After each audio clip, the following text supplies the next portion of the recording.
Hi, I'm Stephanie Laterza. I'm going to be reading an excerpt from Chapter 3 of my YA novel, The Lunasole Class, which Alien Buddha Press is releasing on December 4th.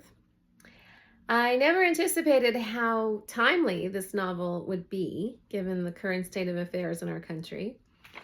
And The Lunasole Class tells the story of two Italian-Ecuadorian best girlfriends who come from different socioeconomic backgrounds and who sort of navigate high school and the spectrum of love against the backdrop of 90s pop culture and society. So there are lots of 90s references. And in this scene, they are visiting the beach town of Salinas in Ecuador and confronting some issues that still plague the Latinx community, even to this day.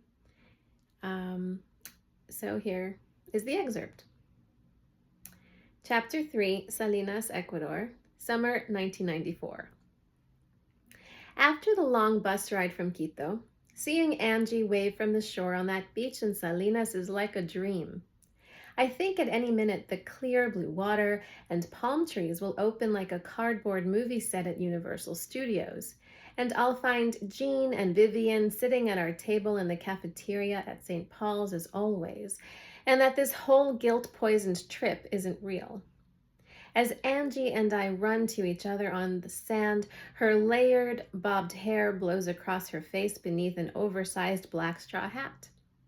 She wears a black one-piece bathing suit with a gold belt and plunging neckline that makes her look more like a model in a perfume ad than my best friend. I don't think I've ever noticed how beautiful she is. I catch my breath and dart my eyes away from Angie's breasts peeking out halfway from behind their black spandex strips. I'm wearing the rose-patterned bikini that Mommy bought on sale at Macy's, whose top covers my small chest like two cloth napkins above a frilly skirt bottom. Angie and I crash into a hug and laugh like we're back home. How was your trip? Long, I say, but I'm glad we made it. Hola, señora, Angie says to Mommy before giving her a quick kiss on the cheek. Hi, Angie, Mommy responds in English. Serafina leaves her shaded beach chair and approaches. Bienvenidas a Salinas, Serafina says to Mommy, who returns her kiss on the cheek. Thank you, Mommy continues in English. It's wonderful to be back here after so many years. My brother, Antonio, may he rest in peace, had a house not too far from here. Lo siento mucho, says Serafina. It's okay, says Mommy. He died on the road, on a motorcycle. He was 70 years old and doing that. Increíble, says Serafina. Angie, don't forget to put on your sunscreen, mija. You too, Sofia, says Mommy. You know you are un vaso de leche. Why do you call me that? I hate it. What? It's only a joke. It's not funny. But it's true. You're Italian on Daddy's side. So what? If my mother saw me out here in the sun, she would tell me to hurry up and put on the sunscreen because she knows how fast my skin gets so dark, says Mommy. Mommy tells Serafina, spreading her arms wide to illustrate her point. She used to say that all the time when I was a little girl. Yeah, well, she shouldn't have, I tell Mommy. Don't disrespect your abuelita. Look, it's racist to tell someone to cover their skin so it doesn't get too dark. I don't want to come right out and say that on top of everything else, abuelita is a racist. But I want Mommy to get my point. Dark skin is beautiful, okay? I don't have to look like a gringa to be attractive. In fact, I hate that word. When did I ever call you gringa? Says Mommy, crossing her arms. That was Yuli and her friends. Ouch. Mommy's an expert at pulling out the trauma files from the memory cabinet in her head. I always forget what a great bookkeeper she is. Can we just drop it, please? I say. This whole time, Serafina is politely focused on applying copper tone to Angie's arms, shoulders, and legs while keeping her back turned to Mommy and me. I'm so embarrassed I could die. Tama, says Mommy, handing me a bottle of Panama Jack sunscreen.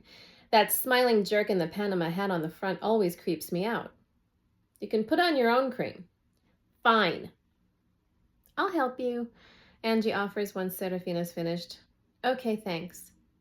You should go cool off in the ocean, Mommy tells me before joining Serafina under the canopy. Mommy spreads out in her black bathing suit with a neon pink geometric pattern and closes her eyes.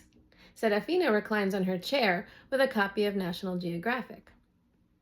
Angie and I sit on the sand at the foot of the canopy.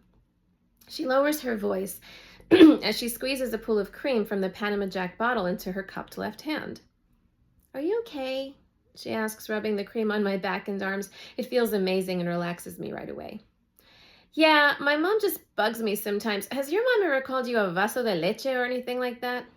No. Did anyone in grade school ever call you a gringa? No, we were all good friends, and if kids started name-calling or anything, the teachers would definitely have said something.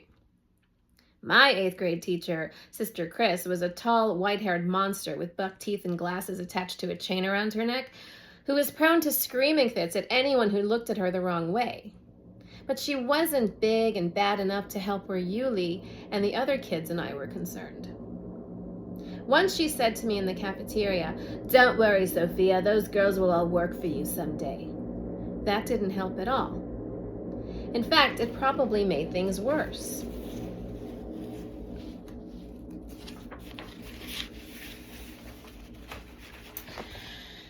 Anyway, let's not talk about that anymore, I tell Angie before gently taking the Panama Jack bottle out of her hands and applying the cream to my legs. Sure, she says, let's go for a swim. Sounds good. We leave our mothers under the canopy and chase each other to the shore. We wade out until the warm water reaches our shoulders. It's nothing like the freezing water at Jones Beach back home. Angie splashes me a few times and laughs. I grab her hat and throw it in the water. Just then, a group of school kids flocks over to play with us. ¿Cómo se llaman? One little girl asks. Yo soy Angie. Me llamo Sofía. ¿De dónde vienen? Nueva York, we both say. ¿Son hermanas? Are you sisters? Before I can answer, Angie says, Sí, somos gemelas. We are twins.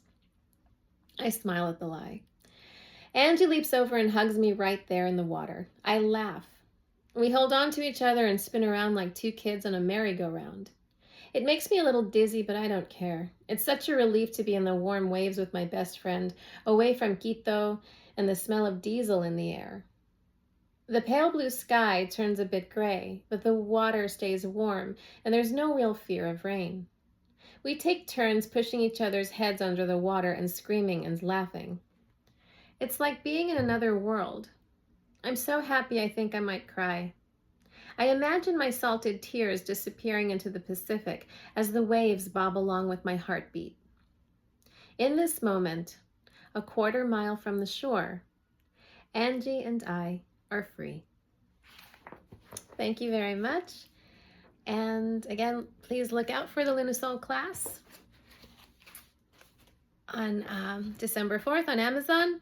And I hope to see you all again soon. Thanks. Bye. Thank you.